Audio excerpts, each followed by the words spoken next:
Okay, just for the record, I want to make it clear right here at the start that what you've heard is absolutely true.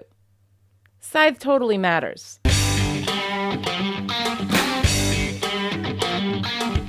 Hi, and welcome to Still Pretty, a Buffy the Vampire Slayer YouTube series and podcast.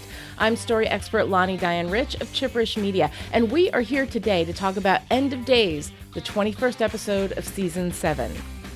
End of Days aired on May 13, 2003, and was written by Doug Petrie and Jane Espenson, with Rebecca Rand Kirshner as executive story editor and Drew Z. Greenberg as story editor. This episode was directed by Marita Grabiak. End of Days is the penultimate episode of the season and the series. It's a big episode with a splashy cameo from a beloved old vampire friend and big movement forward as we march toward the finale. If I didn't know I was starting over again at season 1 as soon as this is over, I'd be crying right now. All right, let's go on patrol. In End of Days, the Potentials who survived the bomb blast grab an unconscious Faith and try to escape the vineyard just as Buffy frees the magical scythe from the stone. She's ready to fight Caleb, but the first sends her away. Fate go boom. As the Potentials are surrounded by multiple uber vamps, Buffy arrives and saves the day, using the scythe to easily cut down the bad guys. Get the wounded. We're leaving. Back at the house, Faith is taken upstairs to recover while Andrew and Anya tend to the injured girls. Many of these girls will die. Slaughterhouse is what it is. What? Giles and Willow research to try to find out what the scythe is and understand its magical powers without getting much of anywhere. But when Faith holds the weapon, she feels its powers. And it feels like it's mine. I guess that means it's yours. Ripped sheets are running low, so Andrew and Anya go to the abandoned local hospital to get medical supplies, during which time Andrew makes a shocking discovery about Anya. You love humans. I do not. You love them. Stop it! As Buffy's about to visit a local temple to find out more about the scythe's origins, Spike shows up and they have an awkward post-mortem on their night together. It was the best night of my life. Buffy asks Xander for a favor, to take Dawn away from the danger. He knocks her out and drives her out of town, leaving Dawn with a letter from Buffy explaining everything, which Dawn will completely respect and... Oh wait, no! She tasered Xander and is heading back to Sunnydale, driving over Xander's unconscious body from the passenger side of the car. No, that's fine decision-making, Dawn. You do you, girl! Buffy goes to the temple and meets a mystical woman who tells her the history of the scythe, but before she can learn much, Caleb kills the woman and attacks. Just as he's getting the upper hand, Angel appears and helps out, then steps back to watch the proceedings. You are so gonna lose. Buffy slices Caleb, then turns around to greet Angel with a kiss, while Spike watches on from the shadows. That bitch. We're at that point in the season when episodes become less episodic and more serial, and that's okay, because this is really the middle part of a 3-part season finale, which started with last week's Touched, which is why I didn't complain about the cliffhanger ending. And when I complain about this week's cliffhanger ending, it won't be because it's a cliffhanger. It'll be because it's a stupid false conflict, but we'll get there when we get there. Traditionally, the middle part of a 3-part series is not that exciting, and End of Days is basically Buffy's The Two Towers. We're sliding our moving pieces into place, getting some research done on the magical whoozy-whatsy that might be the answer to everything, and even taking time for this delightful nonsense. Wheelchair fight? There isn't much cohesion here, no big stories happening, just hopping from room to room like a nervous mother checking on all the kids. So, let's make the rounds. Because the question now, girly girl, is can you pry it from solid rock before I come over dear?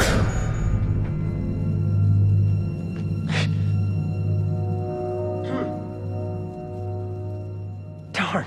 We open and close the episode with Caleb, although the term of his relevance is rapidly coming to a close. And honestly, it's a question if he was ever actually relevant. He existed merely to give us something powerful and physical to fight, and that pulls directly against what the first is all about.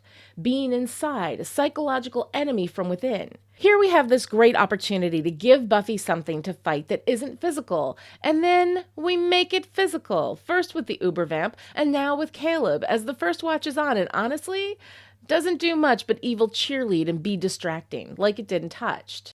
Caleb, this is getting embarrassing. Do you have to look like that? Will you concentrate? It's just a little confusing. Fine. Go. Kill. Not to mention, we've got this whoozy-whatsy, the scythe that is the key to Buffy's victory. Seems pretty damn important, right? But when Buffy whips it out of the stone they've been trying to free it from all this time, the first gives the non-corporeal version of a shrug. I said let her go. I let her go. She slices me open with that thing. No, she doesn't. She hasn't got time. She has friends. And her friends are in trouble. Oh, okay. So the thing that's such a big deal that you've been camped out to the vineyard trying to free it from a rock for months so this girl doesn't get it is, now that she has it, not that big a deal? Also, in what universe does Buffy getting to the scythe not spell bad news for Caleb? The first doesn't join a team, it doesn't have sides, you serve it, and when you fail, you die a painful, horrible death. The first gave Caleb its power. It can take that power back and have the Bringers devour Caleb right now. Why isn't Caleb begging for his life? He had one job and he fucked it up, and the first has a literal 1,000 Bringers. It can promote one, do the merge, make it kill Caleb, and have it try to get the scythe back. But right now, the first shouldn't be calm and understanding. Right now, the first should be pissed and after blood. But instead, it's sending Buffy away with the scythe to rescue Faith and the Potentials. Why? And once again, as we've said over and over again with regard to the first, it doesn't make sense. Season 7 had such a great opportunity for the first to infect evil in the townspeople, making them do evil, a battleground from within, people Buffy can't really fight because they're just victims of the first. Make Buffy fight in an internal space rather than an external space. Have the first take one of Buffy's own and make that person into its henchman, which we did with Spike for a little while, but that didn't stick. So much potential for a fight like Buffy has never seen before. Instead, we get this weak, flaccid nonsense while Buffy goes off to save the Potentials from the actual scary things, the Ubervamps. Speaking of which, where'd they all come from anyway? The seal is at the high school, not here, and it's been, sealed, or so we were led to believe. I mean, not that bleeding someone else to open the seal is that big a job for 1,000 Bringers, but it seems significant, the kind of thing that might have been foreshadowed or something. We saw what Buffy saw, a shit ton of Ubervamps below the seal. But if someone got the Ubervamp vending machine working, we should know the context. First of all, we have about 4 or 5 of them here. Does that mean the vending machine is just open now and they're all crawling out like ants from some anthill of evil? Oh, by the way, not for nothing, but I had ants and nothing killed them until I tried this DIY thing with borax. So if you guys have ants, just go look it up on YouTube and I swear it works like magic. Anyway, we got a lot of Ubervamps, and I'd just like to know where the hell they all came from, when, how, and why, if you can let out 4. The first didn't just whip open the seal like a can of beans and spill them out all over town. See, it just doesn't make sense. So it's true. Scythe matters. And ignoring that, I'd just like to point out, it's really quite ingenious. Kill strong bodies 3 ways. First of all, unbutton that top button, Giles. You're choking your sense of humor. That was a good joke. And second, what's the third way it kills strong bodies? You got the axe on one end, the stake on the other, and... what? Does it scare bad guys so much they pee themselves and drop from fear? I mean, no spoilers, we're gonna see the third thing it does, but we don't know about that yet, so I'm a little confused. Regardless, the scythe is pretty awesome. I love the design of it. I love the King Arthur element. And even though the first kind of shrugs and says, oh well, when Buffy gets it, it's kind of cool. That said, some of the world building around it is a little weird. We forged it in secrecy and kept it hidden from the Shadow Men. Yeah, met those guys. Didn't really care too much for them. Ah, yes. Then you know. And they became the Watchers. And the Watchers watched the Slayers. But we were watching them. Okay, so I've had my questions about the Watchers and the Watchers Council and the whole patriarchal element of Slayer world building, but now we have this group of powerful and apparently immortal women who have had this powerful weapon buried in a rock in a Sunnydale vineyard all this time, supposedly watching the Watchers, but doing absolutely nothing to help the Slayers for what appears to be millennia, and I have to say, as a feminist warrior group, they've kind of been asleep at the wheel. Also, here's this temple in the middle of all places, a Sunnydale cemetery, this whole time, and no one thought, that's weird, might want to check that out.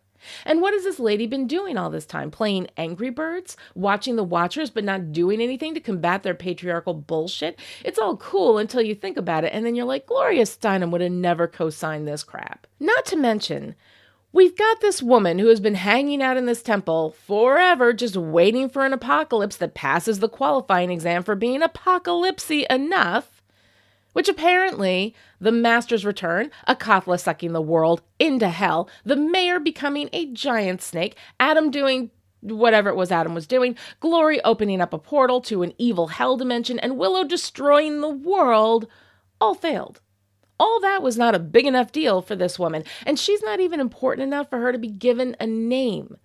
Well, she has one now. Dr. Kelly Jones of Southern Fried Scholar, my co-host for Still Dead, the Angel podcast, did a fan fiction writing exercise about the world building around this woman, which I've included in the show notes, and since no one else has ever bothered to give this woman a freaking name, I'm gonna headcanon it from Kelly's story. It's Hisaka. The story's in the show notes. Enjoy. It's pretty cute. Me, by myself all the time. And looking at you, everything you have. And I don't know, jealous. And then there I am. Everybody's looking to me, trusting me to lead them, and I've never felt so alone in my entire life. Yeah, And that's you, every day, isn't it? I love my friends. I'm very grateful for them. But that's the price. Being a Slayer. This scene with Buffy and Faith is short but powerful. From Faith holding the scythe and feeling the power, then handing it back to Buffy, to a realization of how lonely it is to be the Slayer. It's great stuff. There is always loneliness to exceptionalism. Let's not forget what Spike said to Buffy just last week, along with her response. You're the one, Buffy. I don't want to be the one. The one. The terminology itself speaks to being alone. You get a choice in life. You get to be exceptional. Or you can have a community who can understand you and who you can understand. People strive to be exceptional. They want to be the best. They want to win awards and be recognized and be successful and make it to the top, right? But if you're at the top, you're higher than everyone else. You are, by your very nature, separate, alone. When we, the assembled masses, look at these people who are so exceptional by their very nature, the kid who gets his PhD at 16, the actress who is so famous she can't leave her house, the Slayer, we kind of want that. We want the attention, the validation, the shiny patina that comes with being exceptional. But the very nature of exceptionalism is loneliness. There are some people who can understand what it's like, but due to what it means to be exceptional, there are very few of them, and there's no guarantee that most of them aren't assholes. Community gets thinner at the top, and people need community in order to thrive and be happy. Buffy has community, she has friends, and she blames herself for keeping herself separate from them, as we saw last week in Touched. I've always cut myself off. I've always... Being the Slayer made me different. But it's my fault I stayed that way. People are always trying to connect to me. I just slip away. All right, that is not her fault. Since the end of season 1, Buffy has been separate from the community that supports her, and even the men she's loved and tried to be close with couldn't share that space with her. Even Spike can't, but at least he knows exactly what she is, which is more than she got with anyone else.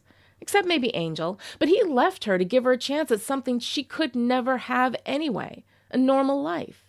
He failed to understand the essential loneliness that is being the Slayer, which seems weird because up until Spike, he was the only vampire with a soul, which also kept him essentially separate from the only community he could belong to, which may be why the only time we really see Angel happy is when he's Angelus. But that's a discussion for another podcast, perhaps. But now, finally, for Buffy, someone else knows. Faith. Now, Buffy has someone who knows what it is to be the Slayer. And we'll pick this topic up again next week. You're dope, and a bonehead, and you're shirty. Have you gone completely Carrot Top? Do you see this? This may actually help me fight my war. This might be the key to everything. And the reason I'm holding it is because of you. We don't get much Buffy and Spike in this episode aside from this brief post-mortem on what their night together meant. And of course, the stupid cliffhanger at the end. So let's deal with those separately. The postmortem between Buffy and Spike is nice, and it shows that there's a genuine love and affection going both ways between them. But this is new for both of them. His soul means he can finally love her for real, but it also gives him the knowledge of why she can never love him back. Except maybe she can. Being the Slayer makes her essentially alone, as we've discussed, but the fact that he knows and understands that and understands what she is means that he can be in that space with her. When he told her she was the one, I don't think he was speaking romantically that she's the one for him. She's the one who saves, the one who fights, the one who can do things no one else can, the one who is exceptional. And here we have them traipsing quietly into a space of possibility and then setting it aside for later. If they survive the fight, they can talk about it then. The way he opens up to her, shares his fear and his bewilderment at this new emotional space, is so nice. I've lived for sodden ever, Buffy. I've done everything. I've done things with you I can't spell, but I've never been close to anyone, least of all you. And then we get this. That bitch. And we ruin everything. First of all, I'm sorry, but no way do Angel and Buffy kiss like that after everything they've been through. Angel and Buffy are past that part of their relationship. They are now good friends, but the romance is over and has been for a long time. He showed up at Joyce's funeral and was a friend, and when Buffy was resurrected, they spent some time together off screen, but that was never addressed in detail, and based on what was said, it wasn't romantic. So there are only two reasons for Angel and Buffy's kiss like that. One, to pander to the Bengals, and two, to make Spike jealous and get us all worried that the first will use that jealousy to get a foothold with Spike. Neither of these are solid narrative choices, and without being too spoilery, we instantly take it all back in the next episode. It's a cheap grab for the gasp, and that's not great storytelling. All right, that's it for today. Now, as we turn the corner getting close to the last episode of Buffy, I want to share with you a little video I shot with a friend to let you know about the future of Still Pretty.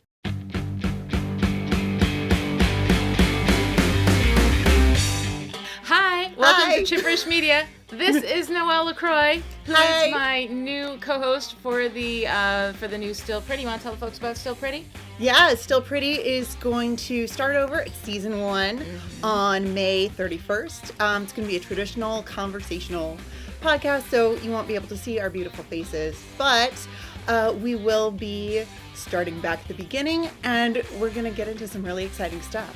Yes, it's going to be a great time, so please join us. All you have to do is stay subscribed to the feed that you're already subscribed to. So if you're watching this on video, however, you will want to go and subscribe to the podcast feed. Just search for Still Pretty in the podcast app of your choice. For those who are listening to this in the audio version, you're all set. You're fine. You got no problems. Congratulations to you. There we go. We're all set. Yeah. All right. Thanks so much. We'll see you in podcast land. Bye. Bye.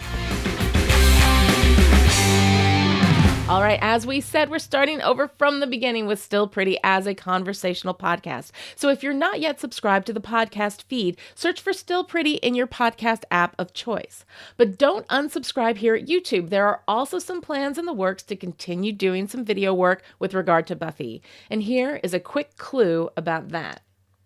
All right, I'll see you next time with my thoughts on Season 7, Episode 22, Chosen. Until then, stay pretty.